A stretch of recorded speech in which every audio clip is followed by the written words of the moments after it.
Am dorit extinderea clinicii prin construirea încă 2 nivele.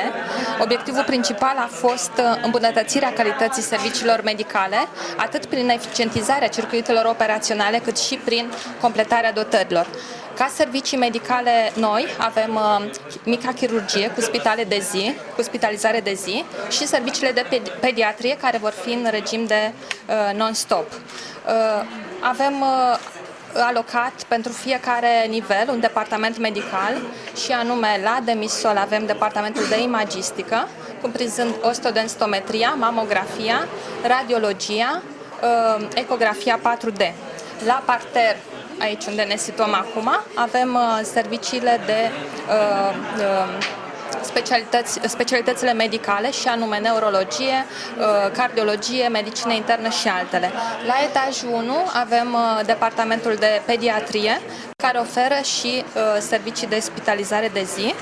La etajul 2 avem specialitățile chirurgicale, unde oferim servicii de mică chirurgie și cu paturi pentru spitalizarea de zi, iar la ultimul nivel avem departamentul de medicină ocupațională, care cuprinde medicina maritimă și medicina muncii. Și în total puteți să ne vorbiți așa un pic despre toate serviciile pe care le oferă Clinica Regina Maria în Constanța? Despre toate serviciile. Așa cum spuneam, obiectivul principal este îmbunătățirea calității serviciilor medicale și diversificarea lor. Prin aceasta noi sperăm că venim în întâmpinarea nevoilor atât a clienților corporate cât și a celor individuali. Sigur, în condițiile actuale, multe clinici au ales să-și restrângă activitatea. Noi continuăm să ne extindem, ne asumăm un risc, ținând cont de contextul economic, politic și social și de asemenea de faptul că legea asigurărilor sociale, legea asigurărilor private de sănătate nu este încă pe deplin implementată. Așa cum spuneam, sperăm ca creșterea calității serviciilor medicale și diversificarea gamei acestora să vină în întâmpinarea tuturor pacienților din Constanța. De ce personal medical dispuneți? Câte cadre medicale sunt?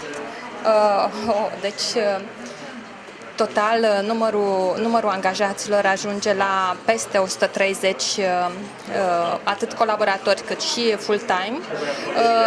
Cei angajați full-time depășesc 80 ca număr, iar dintre aceștia aproximativ 70% este personal medical.